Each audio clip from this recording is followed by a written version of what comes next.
Welcome back to Nick Lenz's Comic Corner, classic, less known classics. This is episode number 2730, and Doubleshot number 2624. We're here reviewing first Just Like America issues 201 to 218, along with a trade for Titans that was never released. 201, basically, the Justice League fights, well, Ultra. A bad guy who keeps stealing their powers. It's like he's It's like the writers at the time just did not want to use Amazo because he's probably been used way too much at this point in time. That's my guess of the reason for it. Yeah.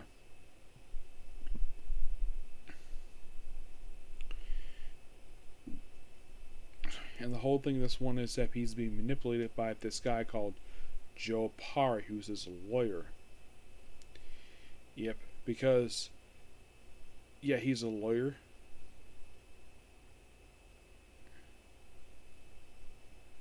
He basically trying to convince he's trying to crime. And this sadly would be his last ever appearance. This was the first appearance since issue 67. Yeah.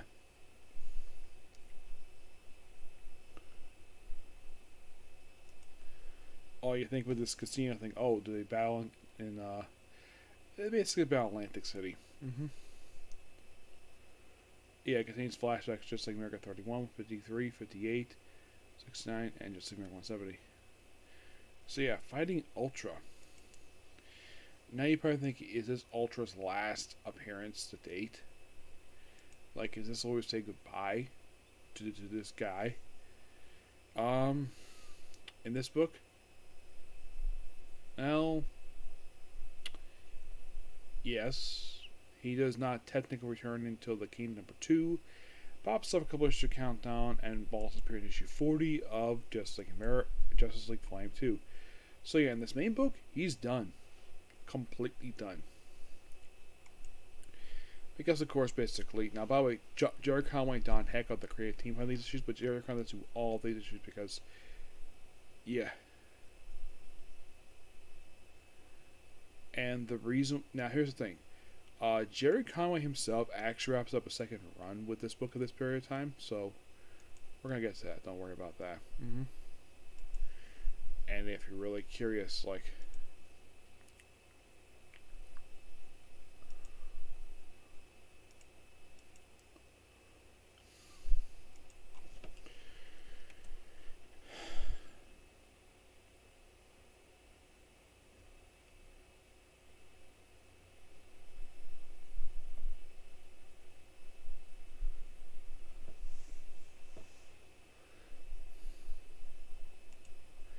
the whole thing with 202 is that Batman comes back on mission. He's like tattered in rags.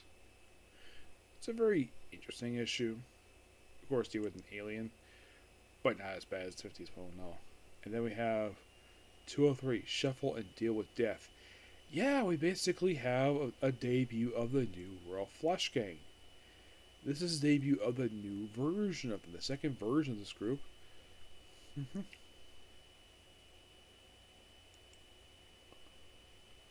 Yeah.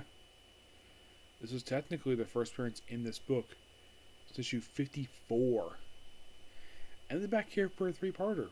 Yes, it's really a three-parter. There's also a thing in here where I think it's like 10 is like a girl, I think it is. Yeah, it's a girl.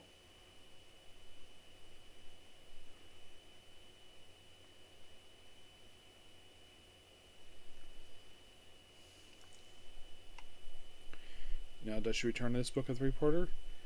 Not in this book per se. Most of which she very sporadically. But really fun. And apparently the person behind this version of this group was none other than Hector Hammond. Thinking, really? Yes, really. And then we have 206 where they fight the Demons 3. Yeah, it's a flashback to basically, well,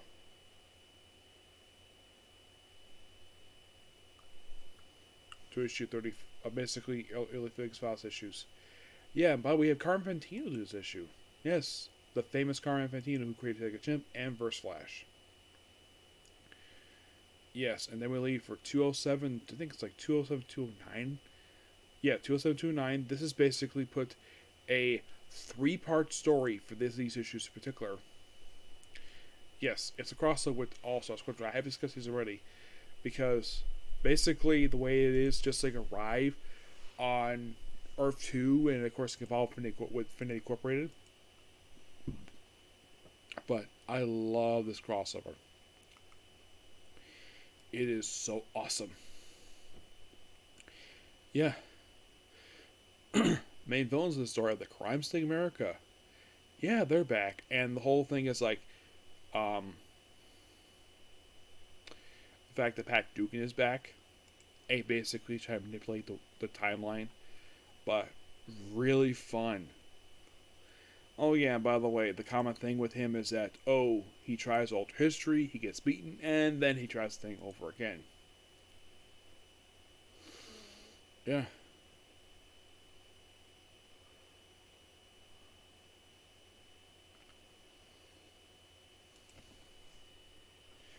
Now you might be curious, would this be the only time he appears in Just Like America?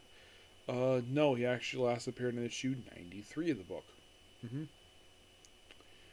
But yeah, basically after these 3 issues, which really good 3-parter, damn good story. I thoroughly enjoyed it. Yeah, and by the end, basically the whole thing is restored. Yes, and then like 210, the world comes screaming, and of course you have Rich Buckler in the arc for this one. Yeah, Fans mentions the cover, he's not in the book itself. It's like, let's just do some science stuff for this issue. Okay. Then we have the Devil's Bargain, where it's mostly put the Justice Leaguers versus basically some demons. Okay. Then 212, basically, we still deal with demons plot. I think it's like a 2 or 3-parter, I think it is.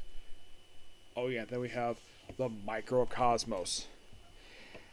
Yeah, this is a quick 2-parter, which, when I read this, it felt like basically this is supposed to be like a story for the Atom, and they're just like just happily here. Yep. And I believe it's like a quick 3-parter. Yeah, it's a 3-parter, and actually it's a 4-parter. But yeah, basically the reunion. Basically, this is also kind of, I believe this is also kind of Conway's last issue of a second run, because he had Paul Kupperberg do the next couple issues. We have basically Justice League versus Denoth. Yeah, he's a character from Warlord. You think, why the heck are they finding a character from Warlord? I have no idea. Chuck Patton basically does the artwork here. And 218 basically deals with Professor Ivo. And that's it for that one. But I gotta admit, these issues are really, really good. Yeah, the Jirikawa issues are awesome. Surprisingly, he leaves with 216, but he'll be back.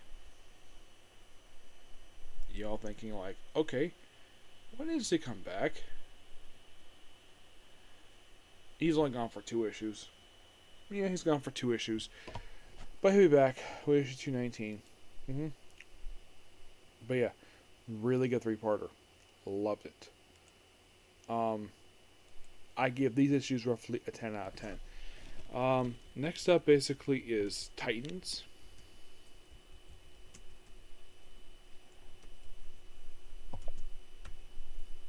Now, basically, we're discussing there is a trade for Titans that was released. It's called Titans Broken Promises.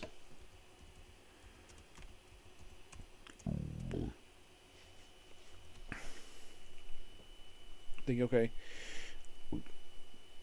does this trade exist? It did. Yeah, it was supposed to contain issues 33, 38, along with the book's only annual.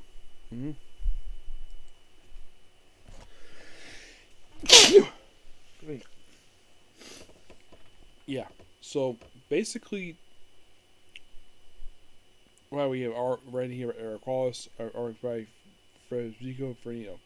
Okay, so what happened to the trade book promises? Why? If you wonder where is this book? The book was never released. Why was it never released? Low pre-order sales. This actually is one of two trades that DC chose not to release due to this reason. The other was the final trade for that collect issues from Doom Patrol, Volume 5, even though it didn't contain the last issue, which I thought was really weird. And to my knowledge, there has been no new printing of that, and that's been over 10 years. It's been like that book ended like 13 years ago, and it's never collected that run. So in the case of this three-parter, mostly put it starts issue 33, 35, continues in the annual for the book, which starts the most initiative thing it is, and it starts there and concludes with issue 38. Mostly put, basically, we start with Durango. Yes. Who is just a character for this arc. The whole thing with this one is like, oh, Slade loses an eye. Which thinking, wait a minute, Slade lose an eye? That sounds familiar. Didn't Christopher Priest for his run for Deathstroke? He did. He lost the other eye. But also with Isis here, where she in this arc, she takes control of basically Black Adam's country away from her brother because he's powerful. She doesn't love him because he's basically her brother, but he is not a good leader. So basically, yeah. And then basically, here's the weird thing about this. Actually, I thought I'll wrap up with issue 30.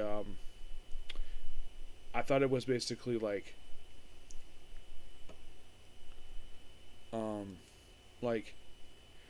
35. No, it's basically, it wraps up with 36. Yeah, which of course involves Vixen, and then something weird happens.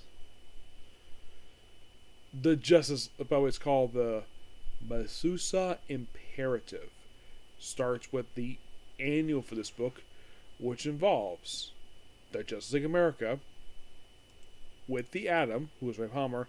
Now, Justice League is not, Batman, Superman, Wonder Woman, Flash. It's not the classic Justice League, this book. Oh no, this is the lineup from James Robinson's run for Justice League, which is comprised of Batman, Congarilla, Donna Troy, Jade, Starman, and Supergirl. Thinking, number one, where are the Justice Leaguers here? Where are the classic Justice Leaguers? Well, the explanation is because editorially, James Robinson couldn't use the classic characters. He wasn't allowed to. He was going to use Batman, but it's not Bruce Wayne in the mask. Oh no, it's Dick Grayson. Of course, Donna Troy. Now, you look at this lineup, it's a very weird lineup. I mean, Supergirl is interesting because here's kind of the thing with post-crisis Supergirl. This is, of course, Kara's Supergirl. This is like the only group she officially joined. She did work with the Teen Titans, but she never was official member of the team. And I found that kind of weird. The fact Supergirl would not be able to join the Teen Titans, even though she has parents of a teenager. It's like she's older than Superman. And she is there purely because they couldn't use Superman. And the reason? Let's see. I believe the start of it was due to New Krypton stuff, and then later because of the grounded storyline. Jade is there to fill in the spot for Green Lantern, obviously, which, fine. Starman and Congarilla.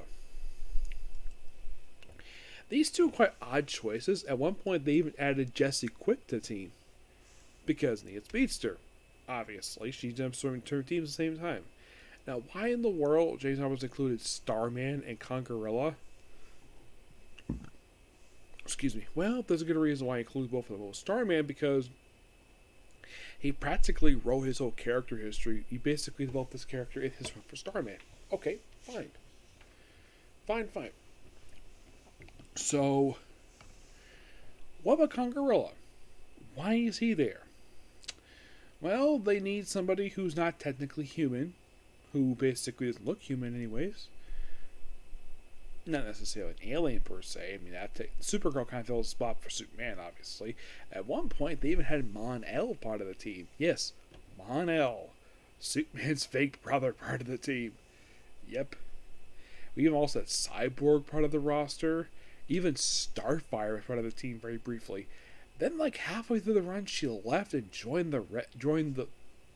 Legion. Also, she had an affair with Captain Comet. Yes, seriously. Yeah. By the way, the reason we're still hearing this annual, why in the world they're here? They're here to arrest Deathstroke for the murder of Roy Cheadle. That's the only reason why they're here. They fight him. I still leave. They have no choice in ever leave, and of course, basically, they choose to leave the unit because they basically want to go alone. And then this leads into a storyline with Dr. Savannah, who basically decides to. It's revealed that he's working with Deathstroke since the beginning, and then we see the return of Joseph Wilson, aka Jericho, Deathstroke's second son. The one who's been dead since the start of the Jeff Johns run. You know, thinking, wait a minute, didn't Deathstroke kill him as a mercy? He did. Eric Wallace decided to bring the character back for reasons that basically never could be explored because of the New 52 reboot. So, thanks to the machine, basically he was restored. That's all he wanted to do. He used to use the machine to restore him. And then, like, the team just basically disbands. Tatooine briefly comes back to the book for his final issues, but then he leaves. Yep. So, also Dr. Impossible, who is an evil Mr. Miracle. Yes, seriously. Yep.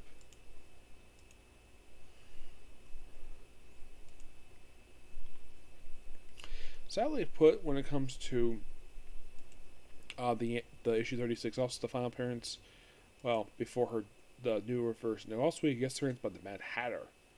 Yeah, he's involved in this story. Oh yeah, and the reason why he's here, because Urza finds the reason why they broke into Arkham Asylum, to get Mad Hatter. And then he punches Deathstroke, and then after he's restored, Roy takes Jericho to basically make a new Titans team, which is exploring Virgin's Titans. And Cheshire does her own thing. And the Titans team practically disbands the final issue. Well, this version team anyways. Yeah, they pretty much disband. The character Cinder, who's just the original character for this group run, yeah, she gets killed off basically with the final issue. Yep. She's done. For Tattoo Man, of course, this would be his last appearance. Now you might be thinking, did Mark Richters ever return post Flashpoint? He did. In a book, actually, first he returned in Justice League Volume 2, number 30. Yep.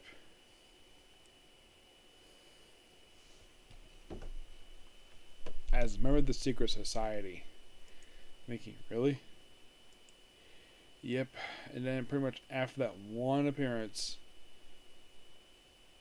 they dumped him over Heroes in Crisis for a few issues.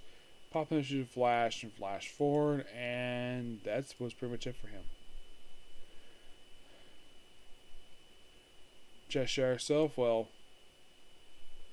this technically would be her, I think, like last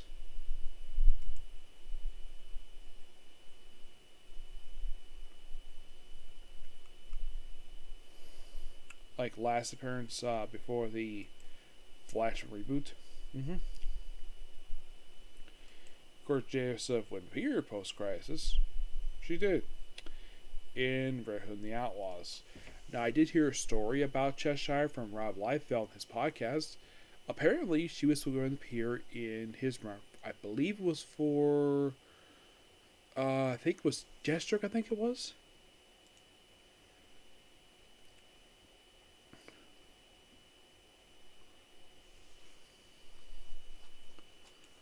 trying to think. I think was it Deathstroke?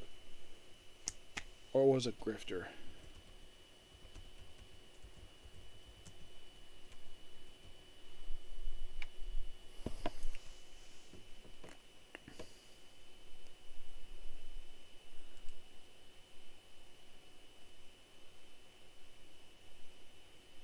Yeah. So, according to Liefeld, the character Nico, who appeared in Grifter, was originally supposed to be Cheshire. According to him, he had gotten the okay to use Cheshire in the book, and then for some reason, I think it was Dan DiDio, when he was drunk, decided, no, you can't use him. You can't use her. According to Liefeld, Dan DiDio never gave a reason for this at all, and then she popped up and ran in the Outlaws. Number 20. Yeah, it was listed as was going to be Cheshire, then they changed their mind. Now, this is not Rob's fault for basically this character. According to Liefeld, this was Dan DiDio's fault. And like I said, the way he described them, he was clearly drunk. And it seemed like half the time that the stories I've heard about Dan DiDio, the man was freaking drunk half the time he made creative decisions. Like, I could do a whole video of his dumb ideas.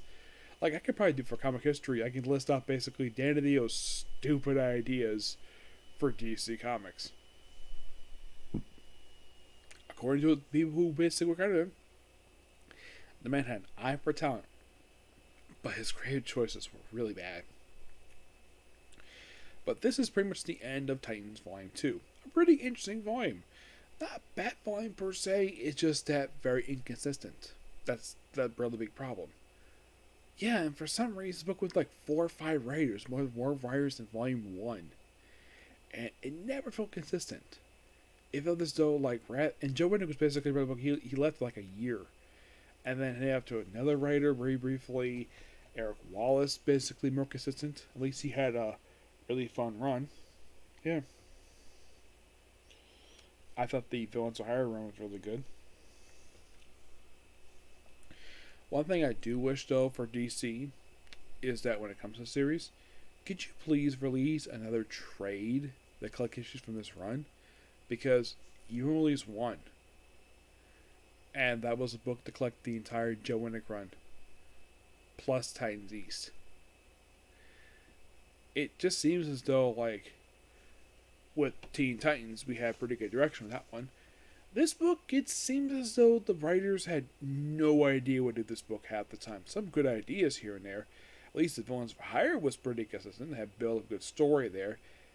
And I kind of thought this was the reason why that they decided to change Villains for Hire. Because the previous issues weren't... I guess the book wasn't selling too well. That is my personal guess of why in the world that they decided to do this. Yeah, I'm guessing at that. Of why in the world they decided to just change direction of the book. Now, if you're curious, would Eric Wallace write another book for DC at the book ended? He did. He wrote Mr. Terrific. Yep. And then there were episodes for The Flash. His most recent episode being an episode that came out a year ago during the 9th season of the show. An episode known as Wednesday Ever After. It was basically, well...